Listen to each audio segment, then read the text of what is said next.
Business as Usual. Ito ay isang South Korean BL drama na ipinalabas noong April 2025.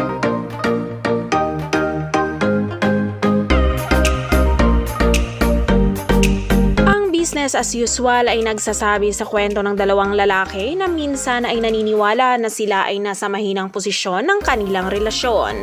8 taon matapos ang kanilang mapait na pag-iibigan, sa hindi inaasahang pagkakataon ay nag-cross muli ang landas nila sa trabaho at dala-dala pa rin ang hindi pagkakaunawaan ng kanilang nakaraan.